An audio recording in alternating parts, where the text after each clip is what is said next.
All the signs were there, sure, but I didn't want to scare anyone. You'd have called me crazy because it is crazy. It would have made more sense if we were on the brink of an all-out invasion. But this... I didn't think we'd actually let something like this happen. I thought we were smarter than that. But what happened? They're the most cost-effective way to destabilize a country. Because if the target nation was dysfunctional enough, it would, in essence, do the work for you.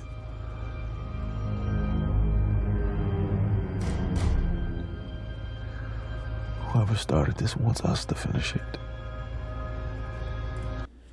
Just a couple excerpts from the creepy skid mark made by Obama called Leave the World Behind. And it really is getting very eerie just how similar our reality is starting to be with the plot of this movie. There seems to be a bit of a convergence that's really been nagging at me for like the last 3 weeks. And I'm not the only one. You can actually go on YouTube now, and when you look this movie up, you start seeing other people talking about this. So that's what I'm going to be talking about right now is, are we really in control? And are we seeing possibly intentional dysfunction in this country to the point where it would be easy to topple our country with just a couple other strategic plans in place, as depicted in this movie, for example, where they cut all the communication stuff and they block up all the roads with self-driving Tesla cars that they're hacking into and disabling the satellites. Our country might actually implode. It wouldn't take a ground invasion because everybody would be so confused and full of anger that we'd all just be going at each other's throats. And so let me show you guys why I feel like what we're seeing right now doesn't make me feel like we're in control. It doesn't really make me feel like anyone's in control. First of all, apparently Trump is now begging the British military to help them with reopening the Strait of Hormuz. Now, I don't know about you, but in my area, gas is actually starting to climb to a scary level. I think we're actually at like $5.50 now per gallon, which if you had told me that that's what it was going to be a month ago, I would have told you fucking bullshit, right? There's no way. Well, here we are in a matter of weeks. This is becoming unsustainable. And so they're likely, like, I can only imagine the chaos that's happening behind the scenes right now as the American government now is trying to clean up its mess with this whole thing with Iran and reopen the Strait of Hormuz. Because these gas prices, holy shit, you think the price of gas itself is bad? Wait till you see what it does to food and everything else, right? Basically everything now is a petroleum product. So yes, actually it does seem like we do need other countries' help, and Donald Trump is just posturing, like usual, trying to be a big bully and make himself out to be bigger than his britches, which he's not, apparently. Not only that, but there's something else that's really scary that's going on right now, and it's subtle, right? This is kind of an insidious truth here that I just found out about, but Iran is actually still exporting millions of barrels of oil through the Strait of Hormuz. So they've got it locked down, and they blew up one ship, but they're actually still exporting through the strait on their own merit. And that's not even the scary part. Let me search this up real quick. I'll show you guys what's going on here. Iran is not only, exporting its own oil, but look at this. Iran is also considering allowing a limited number of oil tankers to pass through the strait, provided the oil cargo is traded in Chinese yuan. So does anybody want to tell me why the fuck we're at war with this country, and yet this very same country, who I thought was ideologically driven and hated everybody because we're all infidels, why are they even considering being exclusive to the Chinese yuan, like a lot of other countries seem to be going now with the BRICS nations? It also says a senior Iranian official told CNN this last week. Oil is almost entirely traded in dollars, apart from sanctioned Russian oil, which is traded in rubles or yuan. China has attempted to make inroads for the past several years to buy oil in yuan, particularly in Saudi Arabia, but with limited success. Well, that seems to be changing. It seems like now the U.S. is actually starting to get cut out. It actually seems like we're having a problem controlling this weird little regime change / forever war bullshit that we always do when we go to war. And Iran is now saying, you know what? China is a better ally and a better country overall than America. will exclusively run oil tankers through the Strait of Hormuz if you use Chinese yuan. That's fucking scary. You look at what these guys are able to do, basically holding our country by the balls right now, driving our gas prices up to almost $6 fucking. I've never seen it that high in my fucking life. And we can't seem to get control over this issue. And they're saying, oh, but hey, if you want to pay in Chinese yuan, that's okay. And meanwhile, we're absolutely just doubling down on the threats and the destruction and the murder and the hatred. Trump says US will massively blow up major Iranian gas field if it attacks Qatar again. I guess Qatar got attacked. Why do we as Americans really give a shit about that? I don't fucking know. At this point, I really don't give a shit what happens over there. Why we can't be friends with these people, why we have to go around the entire world fucking everything up all the time. I'm sure it stretches back decades and is entirely based in profit and gain for a select few people in American society, mainly the rich and powerful people in the top 10% of our country. But, Donald Trump's bullshitting a whole bunch. He says the U.S. knew nothing about Israel's attack on the South Pars gas field, which I guess ignited something that Iran did. And now we're looking at blowing up their gas fields. And meanwhile, Iran's like, you know what? You can only go through the Strait of Hormuz if you pay in yuan. Does it seem like we're in control, guys? Does it seem like we're actually being successful here with our efforts? The premise of which I still don't fucking understand outside of Mossad has compromising material on Donald Trump and likely a whole ton of other people in our government, as they've been not just fucking children, but probably doing a lot of other crimes too. If you look in the Epstein files, of course, it starts to branch into all kinds of other terrible things: murder, torture, money laundering of government money, arms trafficking, and mass death with that. I personally think that Mossad has our government by the balls. A lot of people are compromised, and that's the real premise for this war. Because otherwise, why the fuck is Iran so open to China? They're not Islam over there. They have some Islamic people, but they've actually not treated some of them so well. If you remember what was happening with some of them and like the re-education camps that China was putting them through, where they were enduring some terrible things. I know that's a different sect or a different religion. How is it that a country like China is able to convince Iran to use their currency and completely lock it down and fuck over us? And why are we on the complete other side of the spectrum with this country, where I guess they're an existential threat to us with nuclear weapons? This doesn't seem like control. This doesn't seem like intelligent policy. It seems like we've thrown that all out the window and we're just trying to control everyone with brute force. And you know what? They're saying, fuck you. You're not as powerful as you used to be. And now we're going to show you just how far you've slid down the totem pole. And so why don't we talk about that? How far have we backslid? Well, apparently we're sending a lot of our high-altitude defense missiles. There are these batteries here. They actually come in the form of a truck with some silos on the back of it. We've sent these all over the world. This one was in Korea. That's what this article is about. Apparently we're recalling these now so that we can go put them in the Middle East because we're afraid of Iran or potentially even Russia doing something with their nuclear missiles. And now the South Koreans are super worried because Kim Jong-un, all this time, of course, has been working on all kinds of nuclear missiles. That seems to be a big obsession of his over there. But these things are not cheap. This defense system right here, just what you see right here, is $1 billion. I'm not even fucking kidding. You can go look this up. We actually have more aircraft carriers than these right here. It says right here, the US currently operates 8 THAAD systems across the world. And so now we're pulling them all in and we're concentrating them in that region of the world. Why? Because we're worried as fuck about it. Because we're slipping out of fucking control, man. Because we don't even know, apparently, what stage Iran's nuclear program is in. We don't actually know what Russia intends to do. And China, the sleeping fucking dragon, they're surrounding Taiwan right now. And I haven't seen us do anything about that either. Supposedly, we're trying to contain China from all angles right now. But I'm telling you guys, it doesn't seem like we're really in control. And you know what happens when you're not really in control, but you're also doing a lot of bad shit? That's right. That's called fucking around. And then what happens when you fuck around? You often end up finding out. I don't want to find out. This is fucked up. I don't want to go along with this. I don't like this. And we're starting to see this is what this is. This is cracks. This is cracks in the strength of American supremacy. This is fucking terrible. And so now if we turn our eyes inward and we actually look at the people leading our country, I want to bring up a figure who's kind of fallen out of the news cycle for a long time now, but has remained relevant and is still very controversial. His name is Rudy Giuliani. And you know what's funny too? If you look this guy up, these are really the images that come up on Google. I mean, look at this. He's got like a bead of feces rolling down his fucking face. I remember that. He was pressed as fuck about some shit, and his hair dye, I guess, was rolling down his face. Fucking disgusting.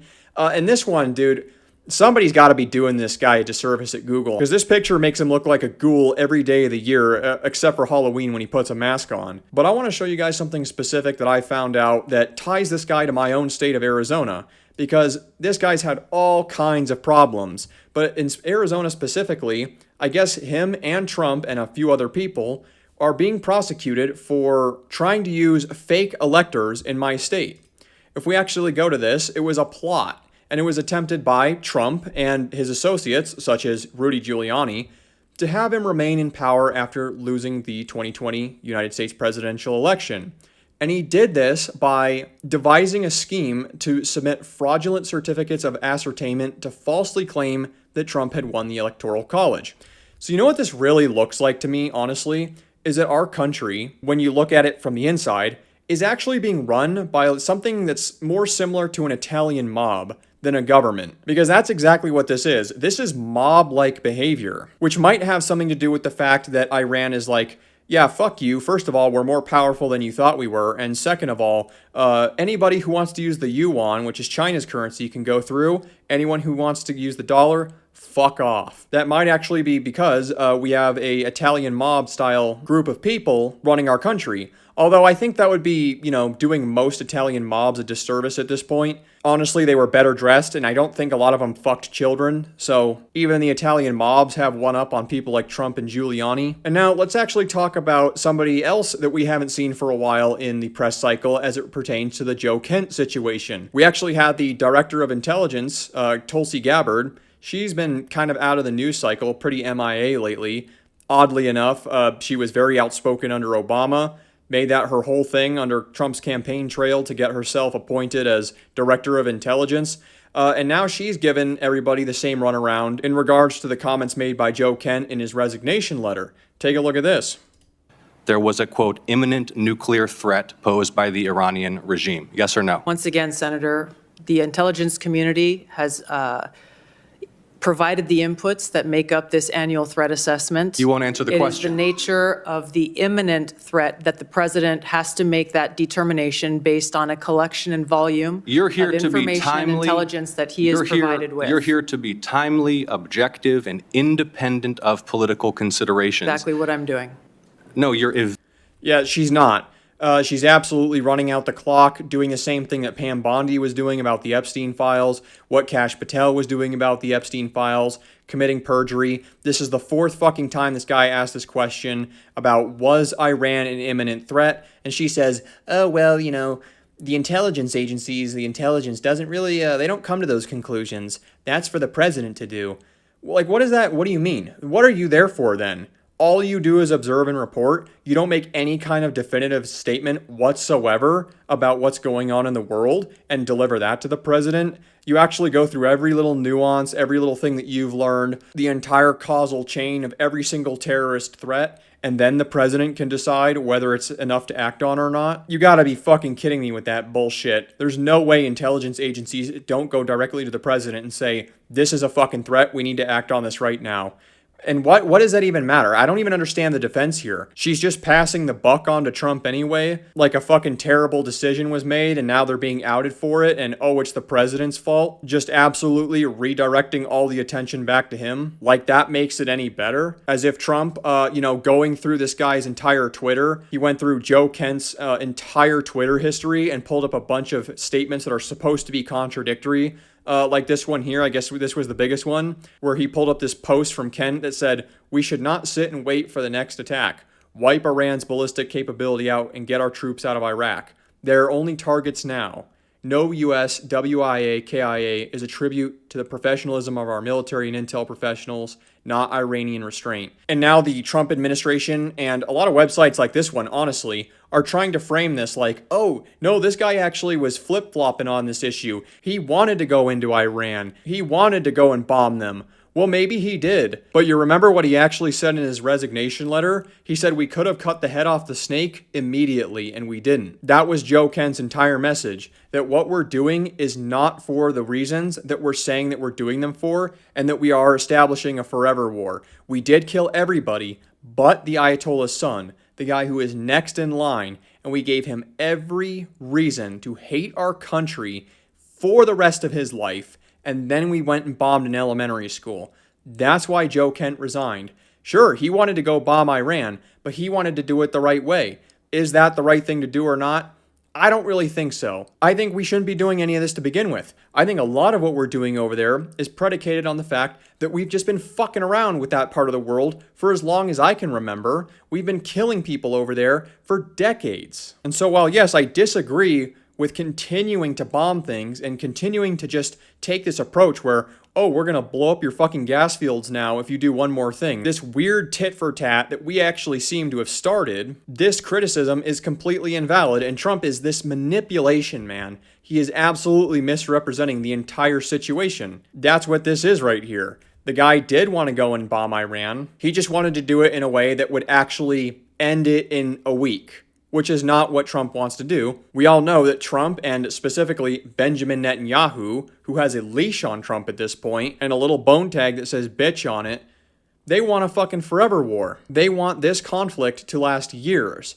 And I don't know what happened, man. We're not in control though. We're obviously slipping here. And everyone can tell that something is fucking off because when I go outside and I see $5.50 per gallon for gas, when I see those prices, I can tell something is off and that there is a massive fuck up happening on some level. And then, of course, Carolyn Levitt gets in there, huge fucking liar. Definitely qualifies for one of the biggest pieces of shit in the White House currently.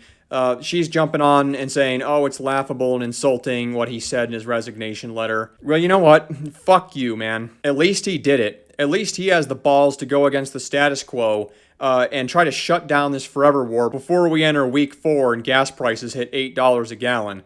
Because that's where it feels like they're going at this point. And that'll be about the time when they start offering enlistment bonuses and all kinds of debt relief for joining the military, just as they've done for ICE. Which is, it's funny, the parallels now between our law enforcement, ICE, all the authoritarian measures that we're seeing here in the States with the flock cameras, the Real ID on the internet, and the National Guard being used as a quick reaction force to quell civilian rebellions and shit like that, and what we're doing on the other side of the fucking planet right now. This is absolutely a rogue government run by a bunch of degenerate mobsters who fuck children. They are some of the sickest people on the planet, and now they are trying to brutalize us, the people, and they are trying to brutalize other countries on the other side of the fucking planet. And you know what? At this point, with all of the propaganda, everything that I've learned about Sharia law and Iran in general at this point, and a lot of other countries who are very authoritarian and brutal on everybody, it just doesn't feel like we're much different at this point.